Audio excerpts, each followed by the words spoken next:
Recording. And now I'll pass across to Gail from the Scottish Mental Health Arts Festival. Thanks, Gail. That's great. Thank you so much, Nancy, for the introduction. So yeah, I'm Gail. I'm Arts and Events Manager at the Mental Health Foundation, and I'll be chairing the discussion today.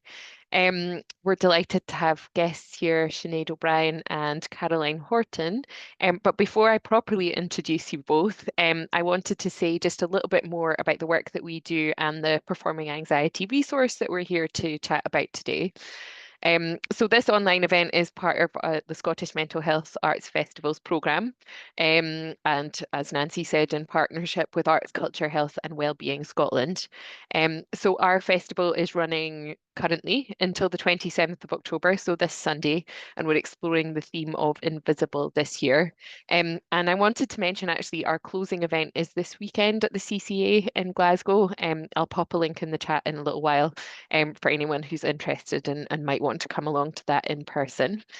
Um, so as we said, today's discussion is about performing anxiety, which is a resource, a new resource that was produced by the Mental Health Foundation and my colleague Andrew Eaton-Lewis.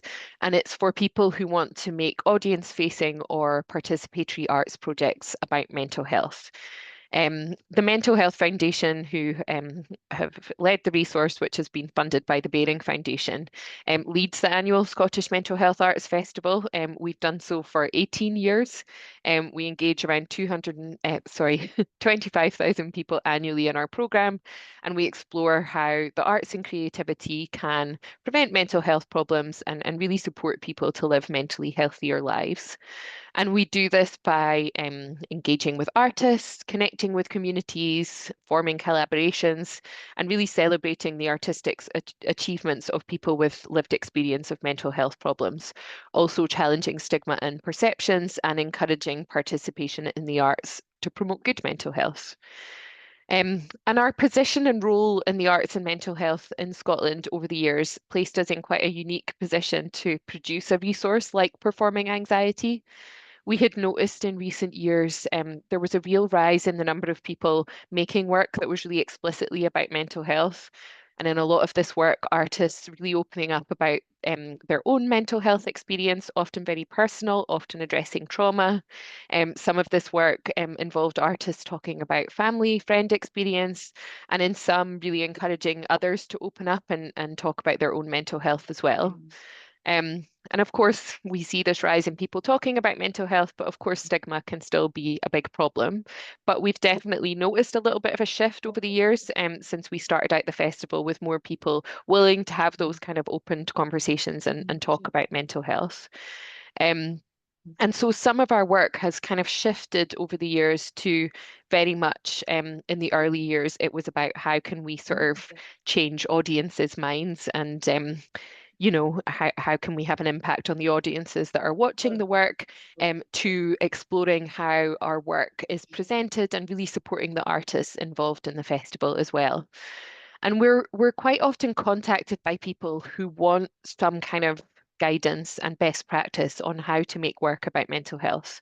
And we've noticed a real community of artists making this work emerging that do support each other, and almost a kind of arts and mental health genre that's emerged. Um, so we've noticed that kind of arts and mental health best practice conversation was taking place across the arts, but I suppose much of it remained undocumented and there was no sort of official guidance about how to kind of navigate what can be very complex territory, and that's how the resource came about.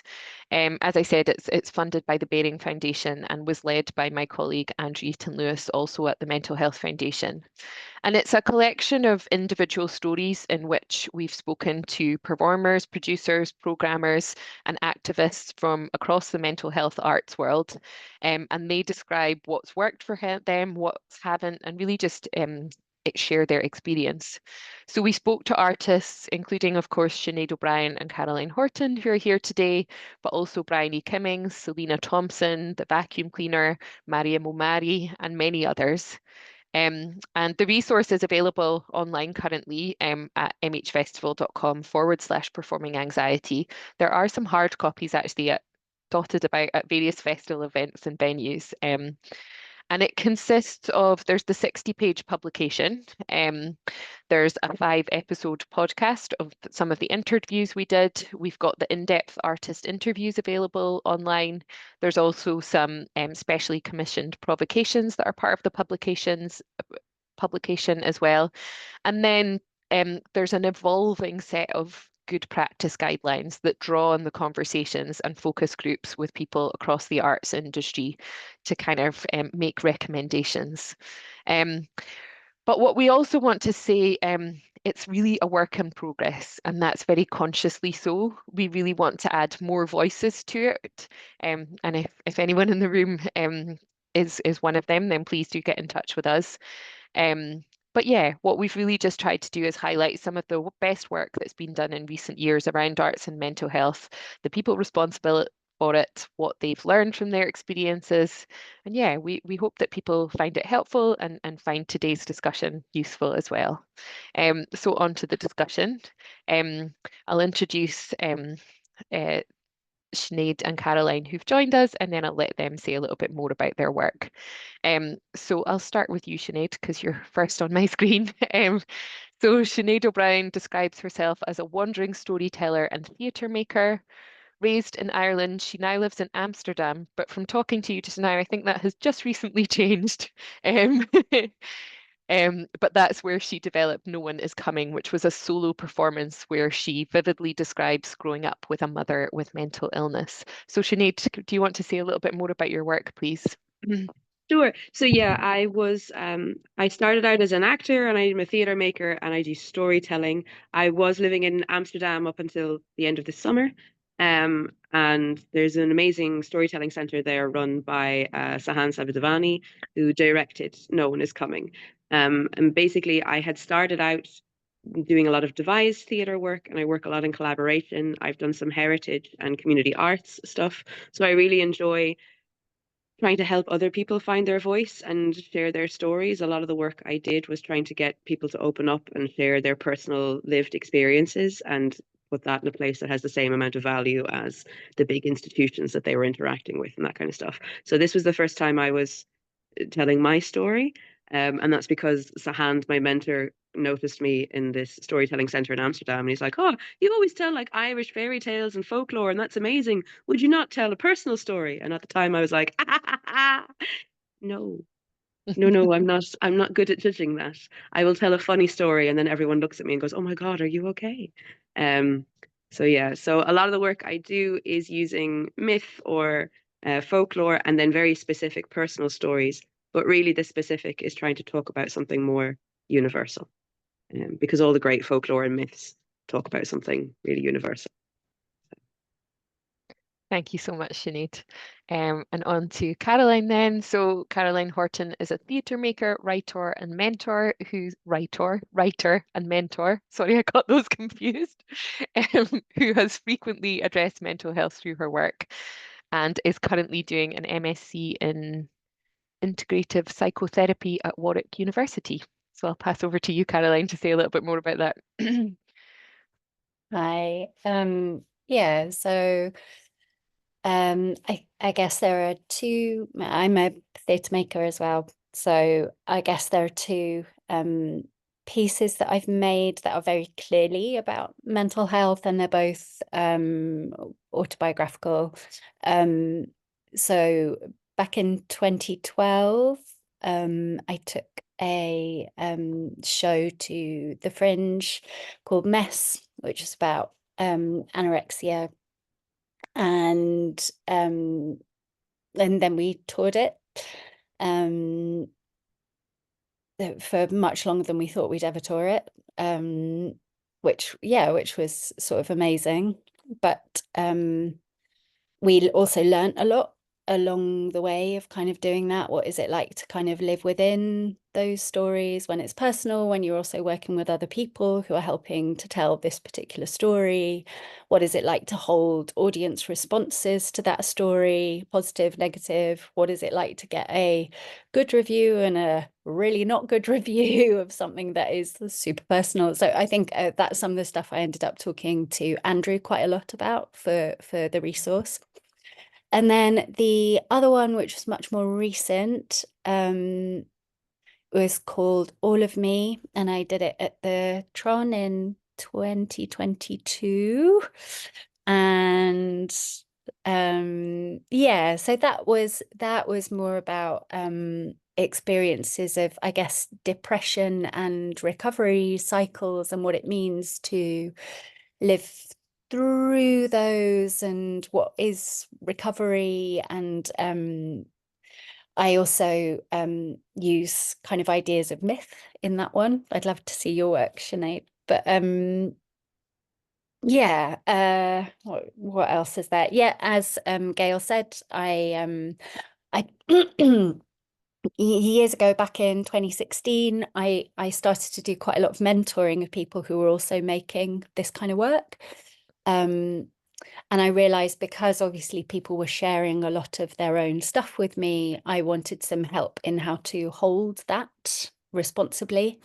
And so I just went and did kind of a 12-week kind of intro counseling course to maybe try and learn some of those skills, work out what I was maybe doing right, doing wrong. And then I got really interested in kind of the theory and the practice. And so very slowly, very, very slowly, via pandemic and 2 kids, I've carried on that training. So hopefully at some point it will be something that I do alongside my kind of theatre making work. But I've got time to work out what that looks like, because I've still got another 2 years of graft before I'm qualified. So yeah, that's me. Thanks, Caroline. Thanks, Sinead. Caroline, your show was actually, I was on mat leave during the 2022 festival, but your show was one of the ones I was able to get out to and see, and found it really amazing, incredibly powerful. I've not had a chance to see your work, Sinead, but I'd love to. It sounds so interesting. So yeah, thank you both.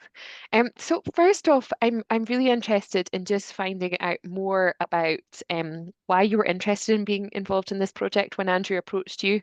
Why was it kind of important to you, and the impact that you think it might have on others that are looking to make this kind of work? So I'll let either of you start. I can hop in if that's all right. So for me, I was really, really excited to talk to Andrew about it. Both the shows that I have made, the first show called No One Is Coming, is basically sort of semi-autobiographical, in that it talks about my experience as a child growing up in a house, realizing that there was something different about my mum, and that and it mixes old Irish myths. So the idea was, for me, the story I wanted to tell is that, you know, the stigma surrounding mental health is a real issue, and that mental health, like any type of health, is nobody's fault, but it's our responsibility to try and get help and to manage.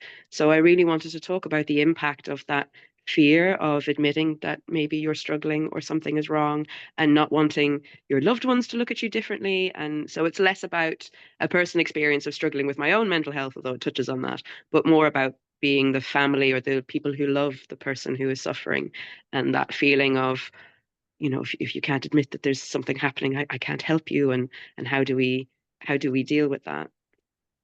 So it kind of is it's more about the suffering of the stigma and the shame, meaning that people don't get the help that they deserve and the support that we all need, and that these things are much more manageable if we're able to lean on each other and access the help that we need.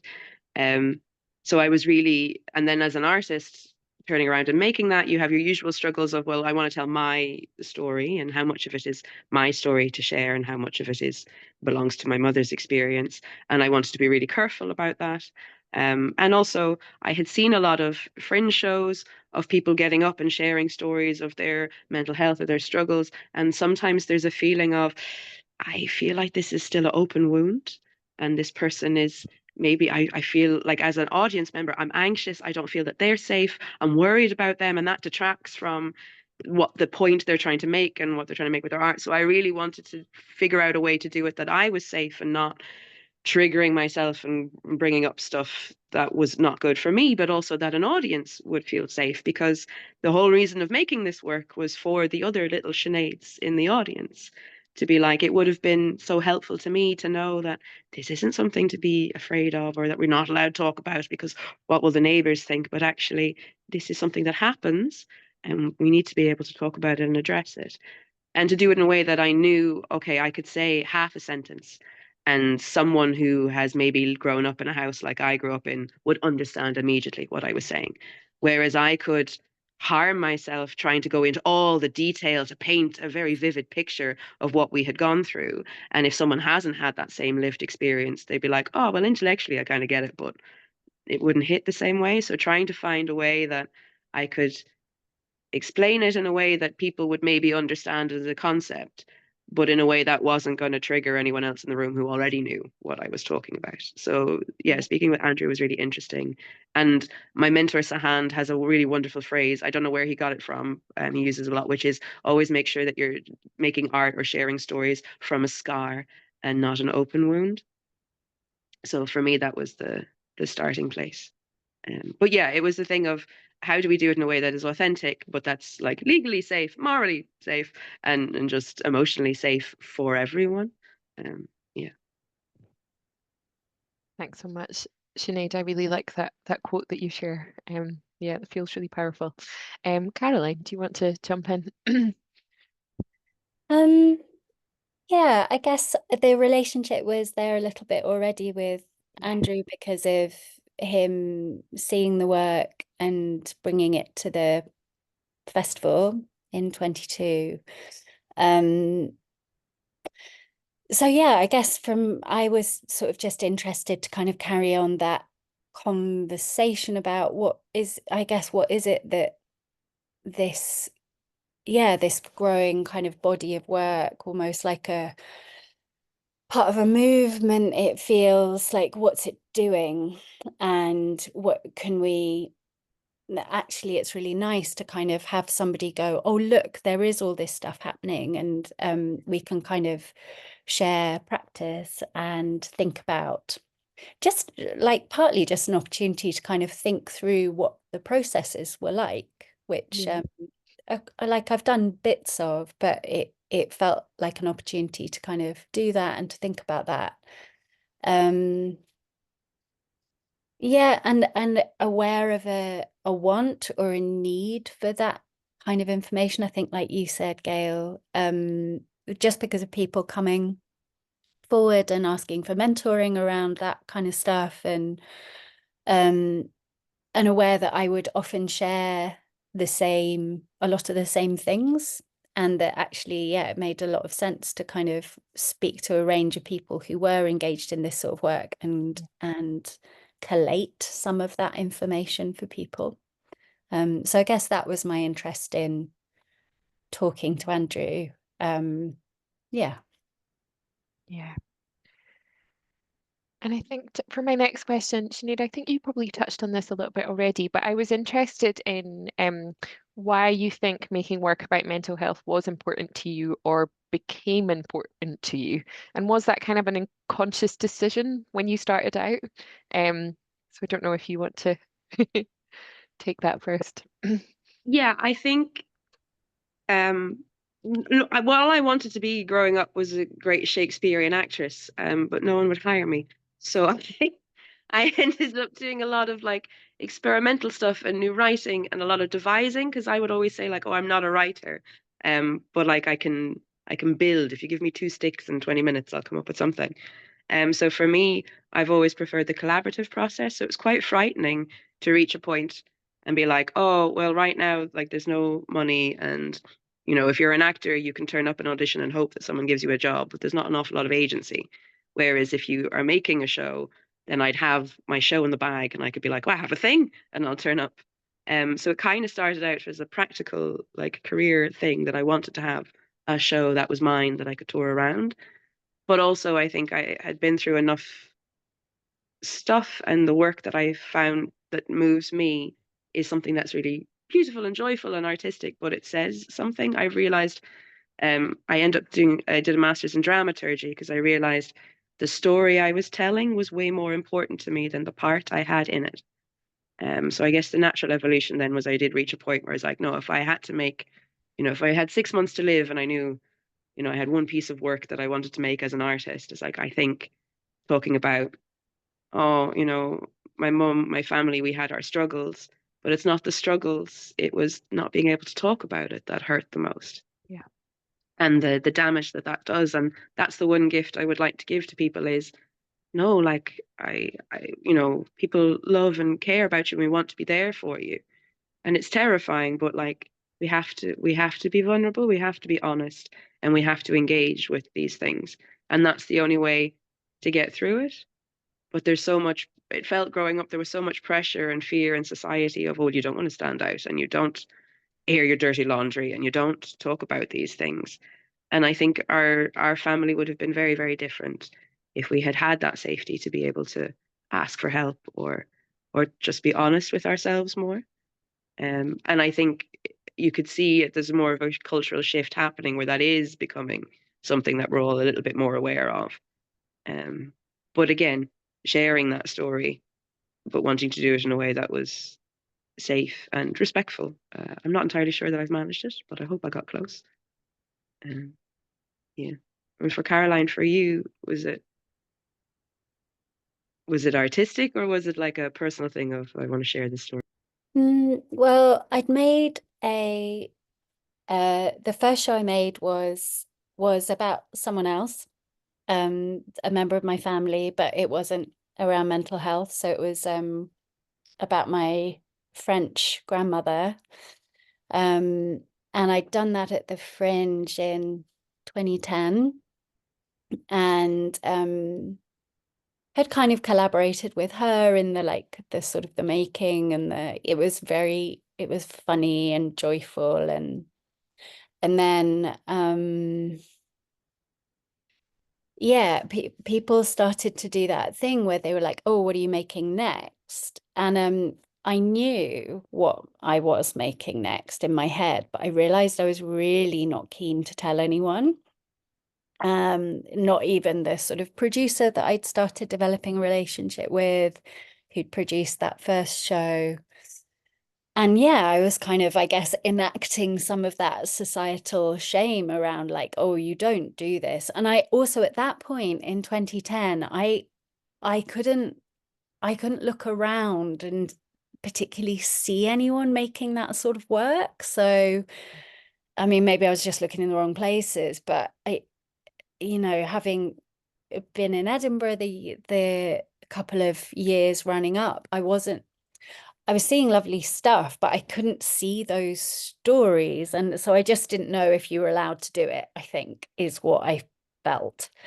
And I remember saying, I want to make a show about anorexia when I finally admitted it to this producer. And he didn't know what to say and he went very red and then like did an incredible job producing it. So but it's a real thing, and there was a reason that I was holding back from saying it, and that when I invited like a small team in to start to make it, it was like we started actually to use that awkwardness in the room and is this really what we're doing as part of the story? And that became actually really helpful and important, because it kind of and we carried on that kind of relationship with the audience, kind of announcing what the show was about and kind of being with them in their various responses to that. So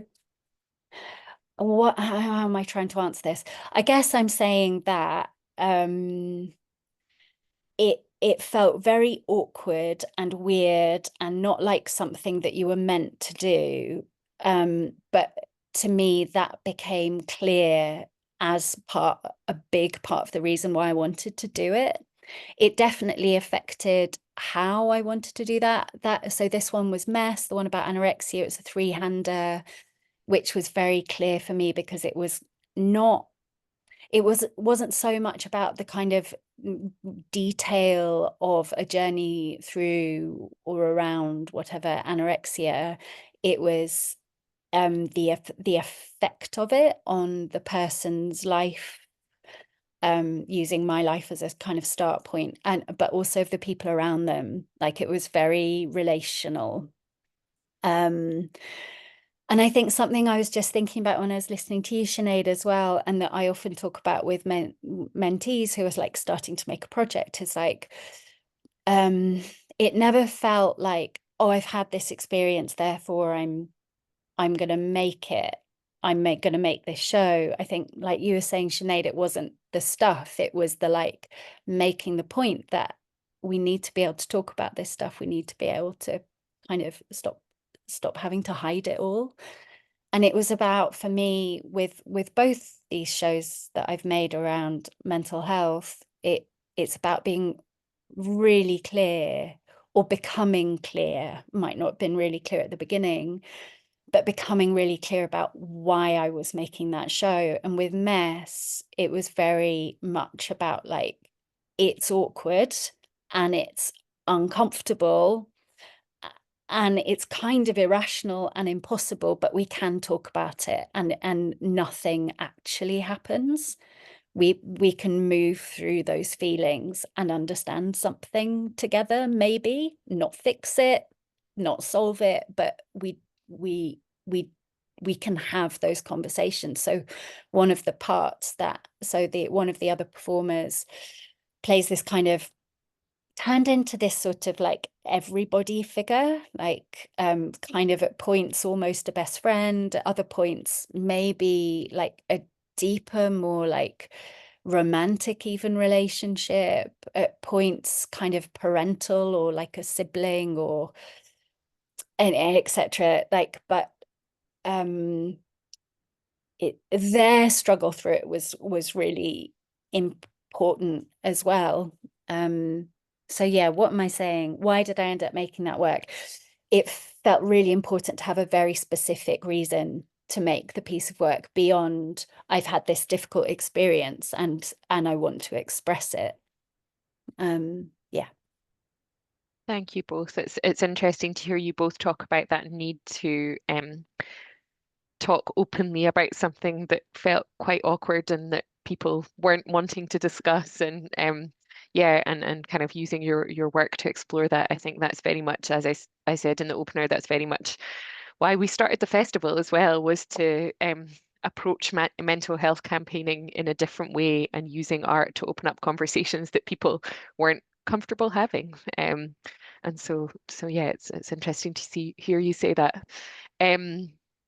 I wanted to ask you both more as well about, you've both talked about making work that's quite autobiographical, and I'd like to ask more about the impact of your own mental health, on your own mental health when making work that's so deeply personal, and how you kind of manage that process. Shall I go first this time, Sinead? Feels better. Yeah, I think this was something I ended up talking to Andrew quite a lot in our interview. But yeah, I think like getting it a bit wrong and learning. That's kind of so with Mess, yeah, like I was saying, I didn't know who was making this sort of stuff, or maybe it just wasn't really a thing then. But I didn't really know where to go and kind of ask for advice or whatever. And yeah, so I think it was in, kind of I feel like it was only in reflecting back on it that I could recognize some of the complexity there was to performing that, especially I think being on it at Edinburgh, which can feel like such a, I don't know, it's so intense, isn't it? And it's so it can feel like there are kind of, you can be beamed into a sort of spotlight for good or bad, or for praise or criticism. And I think yeah, just looking back, I spent a lot of that festival doing the show, going back to my flat on my own and watching the Olympics. It was the year of the London Olympics, and in a way, fine, like that's okay. But I think I was finding it, I felt very exposed. I think there was also some interesting debate about, like, we used humor in the show, and I think that became something that, like, some people loved it, some people hate it, like, fine, actually. Like, we had an amazing response to the show. Now I look back on it, but at the time, it felt like it wasn't just that the reviews came out in the first week, like, as kind of you expect, for better or worse, and you use the helpful ones, whatever. But there was this like rolling debate and discussion about the show, kind of about the ethics of it, and so it was just this feeling like that, every other day or something, there was something else that was popping up or about talking about the show. And I think I just found it really relentless. And then when we toured it, the following spring, I started to recognize that I was kind of isolating. I was using maybe some like much milder versions, but versions of food behaviors were coming back in for me, and it just didn't feel okay. And it was only at that point where I went, I don't know what, but I think we need to think about how we tour this show in a different way, because there's also that sense that I was, it was my company and there were people that I was paying, and yet I was so I was holding this sort of leadership space, and yet it's my story, and I was feeling like, oh, actually, I think I need some additional support here. And that's when we started working with a practitioner called Lou Platt, who now runs the Artist Wellbeing Company, which is based in Birmingham. And it kind of, she and I didn't really know what we were going to do, but we just started saying, okay, we need to put into our funding bids support for the company, for me as an individual. And we just started to make it up, and kind of by trial and error started having this. And she was like, I'm going to call myself an artist wellbeing practitioner. And we're like, okay, cool. Put you in the application and let's kind of trial and error, see what we can do with this. And she also helped us instigate little kind of check-ins with each other, that we could do when she wasn't around. And then we'd have these kind of moments with her as well. And that was really transformative, down to things like, there's a Q&A, you've done the show, great. And then someone in the show who maybe has their own stories and their own stuff starts asking all these incredibly kind of personal and big questions. And, it was again somebody to go, okay, this happened in a Q&A. I don't know how to deal with that. I ended up saying this, and I really wish I hadn't, or whatever. And just kind of reminding the company and supporting the company in deciding where their boundaries were and what it meant to kind of have the show looked at in that forum, rather than just I'm doing it on stage and receiving information from the audience who are watching it. So then when we came to make All of Me, I kind of had all that knowledge. I'd had it. It wasn't that it was totally straightforward, but I think making a show, whatever it's about, never is. But I think I understood how to look after myself and the people who I was working with much better that by that point. And I think that came into All of Me is a very different show to Mess. It is it's a much more brutal watch, but it's really important to me. I think something maybe you were saying in maybe a different way, Sinead, but that sense for me of taking the experience and translating it into a piece of art so that people are responding to that, and that is what is on the stage. It's not me with, even though it's incredibly personal, and even though in the show I am Caroline and I am it's all been created into a form. It's formal, it has its boundaries, it has, like, the beginning of the show is it's sort of like a wonky stand-up routine for the first like 4 or 5 minutes, and that's really deliberate. Like, that's me meeting an audience, being okay with them before we dive and maybe go to places where, whoa, maybe we don't all feel okay, but I'm okay with that, as long as it has a container. I think that's what became really clear for me in that show. And then in the coming out at the end, there's loads of music, there's loads of song, and there's a gentleness to it, not necessarily in terms of the content, but in terms of the way it is, the feel of it. So again, there was something about the way we brought both me and audiences back out, that felt really important with that piece, because of how kind of confronting elements of it can feel. Yeah. Thanks. Thanks, Caroline. I'm really interested in that idea of well-being practitioners. It feels like you and Lou were very much at kind of the forefront of that, but it's maybe something that's a little bit more common now, but I'm sure could still benefit a lot more people. Sinead, same question to you, if that's okay. Yeah, so for me, the first show, No One Is Coming, was like something I knew that like this is a story I want to share because I think it's important. Because it's not, because again, there were other little Sineads in the room, and I think, you know, if I had seen on stage something like my family's story, I think that would have been really, really helpful.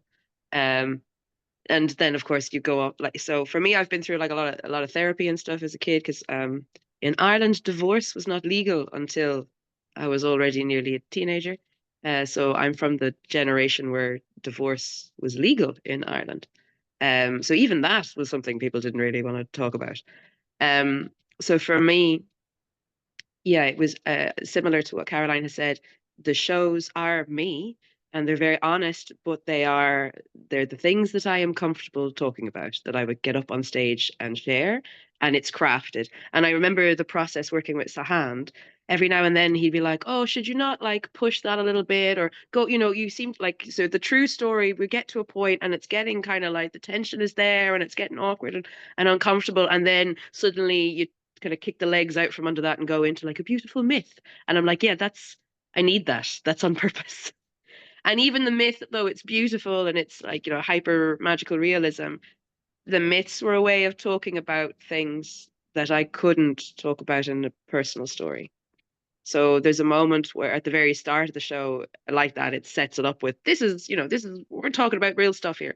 So the opening scene of No One Is Coming, I sort of chat and I make jokes about being like stereotypically Irish and blah, blah, blah. And I'm talking about meeting up with a friend and running away from home. And then I make the point of, I'm on phone rings and I think it's an audition callback, but it's the police telling me that they've arrested my mother under the Mental Health Act.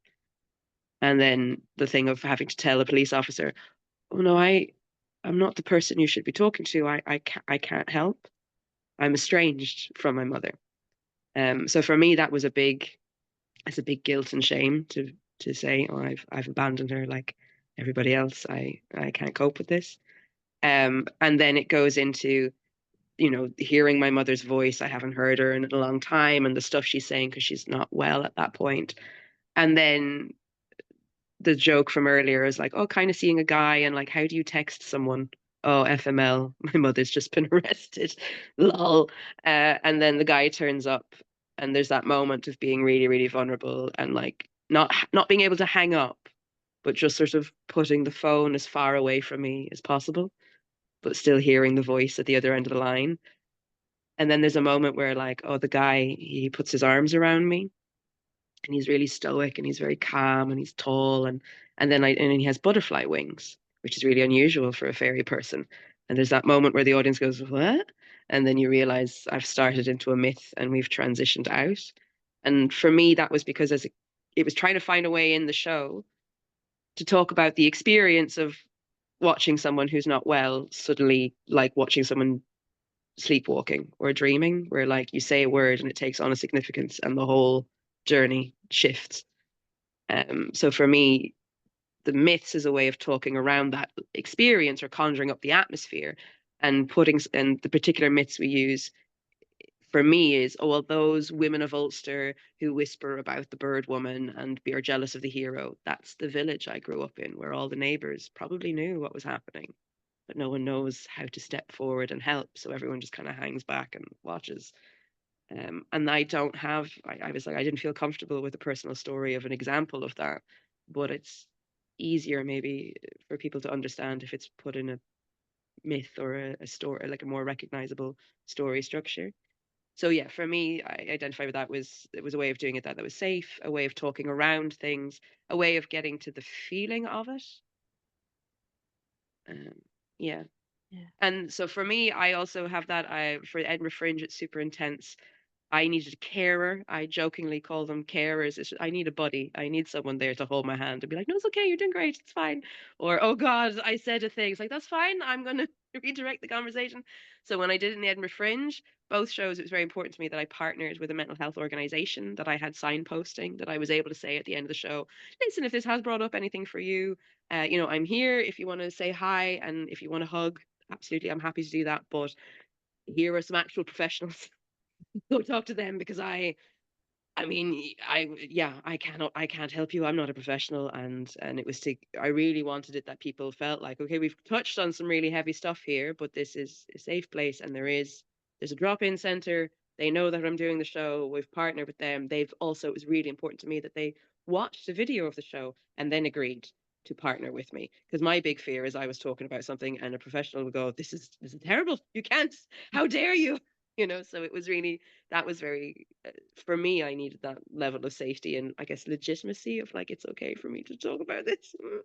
And again, yeah, it was very important who I was making it for. It's not really for people who are maybe struggling with their mental health, because it's more about what it's like for the relationship of watching somebody struggle and wanting to help and not really knowing how, and not quite understanding what that person's going through and the impact that has. And I really didn't want it to be oh, mental health is so scary and terrible and you hurt everyone who loves you. It was more like, no, we're all in this together. Like, life is hard and shit happens, whether it's mental health or physical illness or the war or whatever. Life is hard, and wouldn't it be less difficult if we were able to admit, like, I'm struggling just with stuff right now, and being able to find the support you need? So I don't want to vilify anybody. I hope it comes from a place of love and kindness, and not that anxiety and fear. I did struggle with that, where like when you start making it from like, oh well, I'm scared about this. Like, I got a hop when the whole baby reindeer thing came out, and I had to like, oh God. And that was what I was afraid of. I was so terrified that I would make a show and say, I'm estranged from my mum, and someone would stand up and go, you ungrateful child, like, how dare you, and walk out. And it is a very confronting thing. So I do need time. Like for the Edinburgh Fringe, I go home and stare at the wall for an hour or two after the show, and I need to do that. But you also need, you need supportive people around you, and you need professionals, and yeah, it's a lot.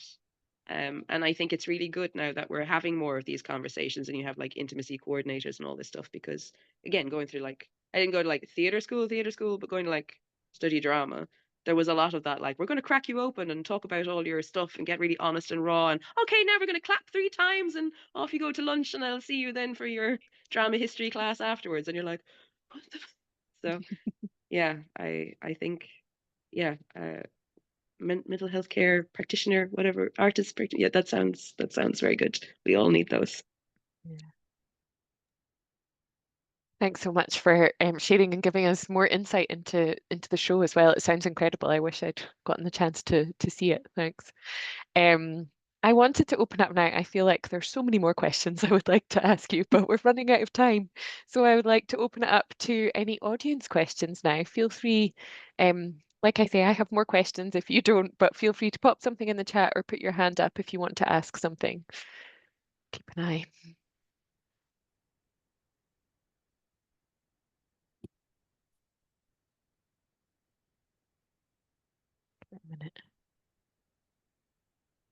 I ask another then. I'll ask another just now, and then I'll keep an eye on the chat for anything else that comes in.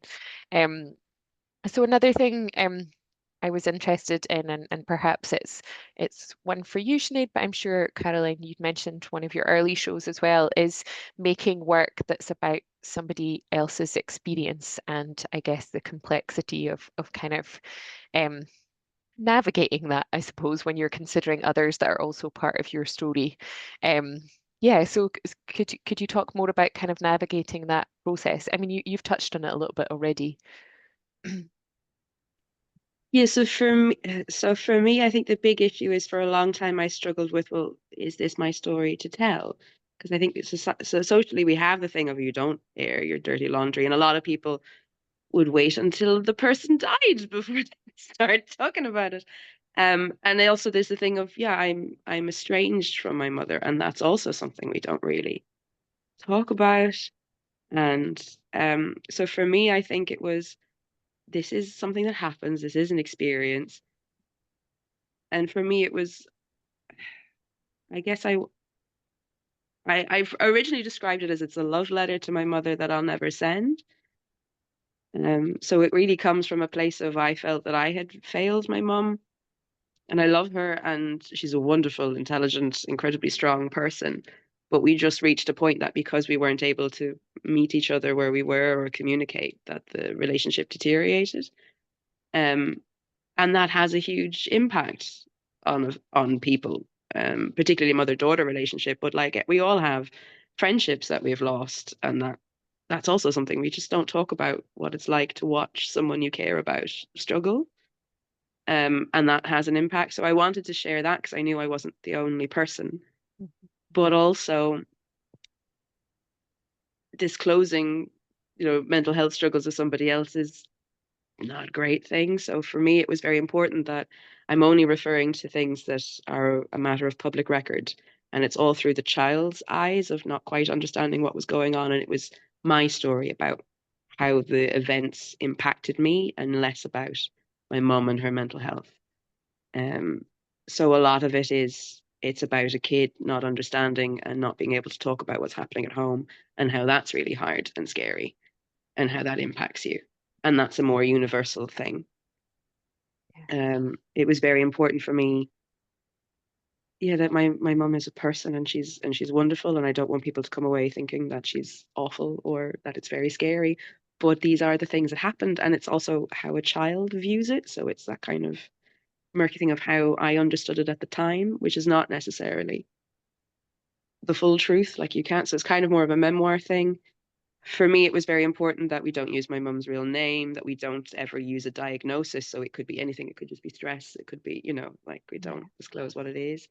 And that ultimately it is from a place of love. So the end of the show is more, it's where the myth and the true story meets. So the last story is from the Fionn McCool cycle, which I know Fionn McCool stories in Scotland as well as in Ireland. So there's Fionn McCool fell in love with a princess who had been turned into a magic deer by an evil wizard. And she turns back into a princess, and that's when he falls in love with her, obviously. But then the evil wizard comes back, transforms her into a deer, and she vanishes, and he never sees her again. But one day in the woods, he comes across a small child and brings him home. And the child then says, "Oh, my mother was a deer. She was beautiful, and I loved her. But the evil wizard's called the darkness in Irish. So it's like, but this darkness would come and whisper in her ear. And one day the darkness came and took my mother from me." So that's the moment where the myth then becomes me trying to speak as little Sinead, being like, I couldn't breathe, and I couldn't help, and I couldn't do anything. So for me, it was that kind of moment of catharsis of, yeah, I have lost what people would think of when you think of the word mother. That was taken from us, and that's nobody's fault. It's just very sad that we all tried to do our best, and that was our best. So for me, it's that I made it for other people who had gone through that thing of, it's not a lack of love. It's just, yeah, the damage of not being able to get the help you need and not being able to talk about things and not wanting others to go through that. So the big thing was at the Edinburgh Fringe Festival, not last year, but the year before, I got like an audience review, and it was a guy who was like, yeah, I was younger than Sinead was when my mother, like long ago. He's like, I'm much older. He's like, but my mother was sent for electroshock therapy, and that completely changed our whole family dynamic. She was a different person. And he's like, but I cried through Sinead's show because, yeah, I will remember my mother now as the beautiful golden deer that she was, and not the reduced image that I had in my mind. And it's like, it was really lovely to be able to reclaim that. And that is who I made the show for. So I have that like printed out and stuck in my wallet to be like, that was why I made the show. That one person, that was why. Yeah. Yeah. So it is very difficult. And again, as I say, the whole baby reindeer controversy is something I would be very frightened of. I don't think my mother would be very happy with me. Yeah. But it is that thing of trying to navigate how much of what happens to you in your life is your story and how much of it Yeah. belongs to that other person, and trying to navigate that line, because up until now we just didn't talk about it, but that also doesn't help. So yeah, it's a work in progress. Thank you so much, Sinead. Caroline, do you want to jump in? Yeah, just a little thing in that, I guess, even when, so with my stuff, I guess it is more kind of clearly my story, but because my parents are my parents, it's been, yeah, hugely complicated. That I've chosen to, yeah, I don't think they're that far away from that air my dirty laundry kind of comment. And just because, not because they're not great, it's just that you just did not do that. You really didn't. And so I guess something I got better at was, I guess, my own boundaries with stuff, kind of going, this is my work. Yeah. I have made a living for, I don't know what, 20 years, more than 20 years doing this stuff. And you do not have to come, and you are not exposed, but you do not have to come. And I can tell you about it. I can send you reviews. I can give you people to talk to who are different to me, to ask about, like, what is the show? I can send you kind of the script and so on. Like, I think it's such a weird job, isn't it? Like, we grow up like with if our parents are kind of able to and whatever, they want to come and see us do things like run in sports events and like be in, Mary in the school play or like whatever. And I think there was something about, I don't come from a family of artists. They're all accountants and teachers. It's really alien. I don't know where it came from, but I've sort of always been a bit this like, oh, Caroline off doing her thing. Like, it's always been a bit this way. But kind of not taking it on as much became really important for me, and all of me kind of going, yeah, it's just part of my experience. Like, and it feels important for me to make this thing. And I think what was really useful for me, they did come and see it at the end, but I'd sent them all the reviews after the first week of Edinburgh, so that they could kind of understand from a whole bunch of other people's perspectives what this was, and maybe a bit why I'd made it. And that was really helpful, actually, because I think with Mess, they were the one about anorexia, they were very conflicted about it, weirdly, until it like got some good reviews and won some prizes. And that's not because of anything kind of fickle or ugly in them. I think it was just really reassuring for them that there was a point to what I was doing, rather than it wasn't actually just this like, oh, I really don't think she should do that. Like, it's shameful somehow.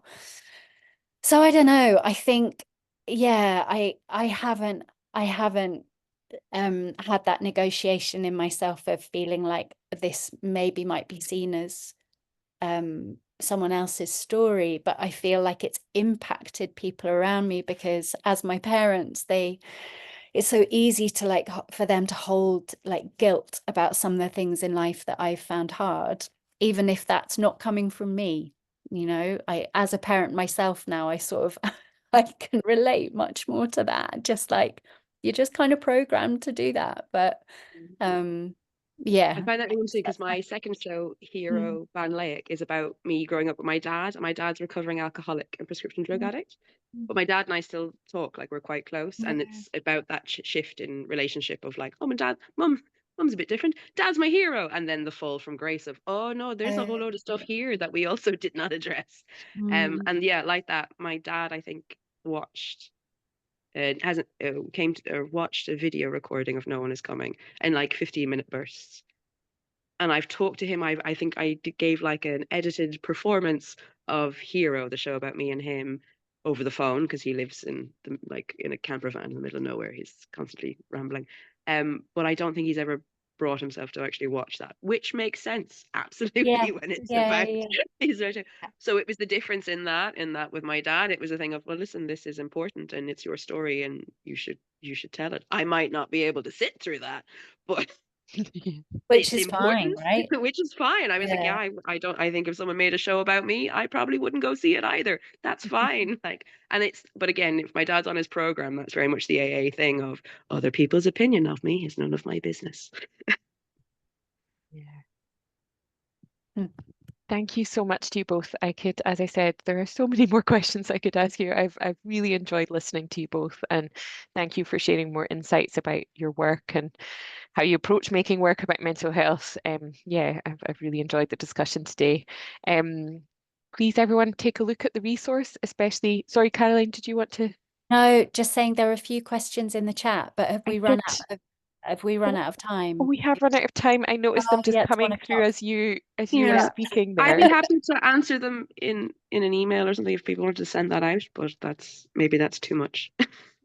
Yeah, I mean, it would be up to you if you want to share your own emails, and if not, if I put up the ACHWS email, if anybody wants to send them to me, I can forward them on, and you can respond directly or however you want to, or collectively. Is that all right? Sorry, I didn't mean to add extra work onto anyone there. It was more just whatever questions were in the chat, if they wanted, I could reply. Yeah. Thank you. I'll put my email in the chat if anybody. Sorry that we've run out of time. No, it was great to listen to you both and hear more. Please do access the resource, anyone who thinks they'll find it useful and interesting, and share it with others. Thank you for your time. Please do engage with the Scottish Mental Health Arts Festival. As I said, we've got a closing event coming up this weekend in Glasgow that I shared earlier on in the chat. So yeah, I think that's us. Carol, sorry, Nancy, do you want to say anything else? No, just I'll put in the email address, and I've also put in a kind of link for if you want to know about future events or conversations, or you've got ideas of conversations you would like to be having and who you'd like to be having them with. We're here to help kind of facilitate whatever the conversations are that are needed to help or stimulate debate in a range of areas. So I'd be delighted to hear from anybody. Thank you to Gail for helping put together not just this, but we've done 4 conversations throughout the week. And I said next week what I'm going to do is send out a link so you can actually choose to watch some of the others if you want to, or just the ones that you know, obviously the ones that you've joined. But I'll be sending out a link to the YouTube channel, which has got all 4 conversations as part of the Scottish Mental Health Arts Festival. And if anybody's there on Saturday at the CCA in Glasgow, I will be there. So say hello. This is what I look like on a screen. In real life, I'm quite short. Okay.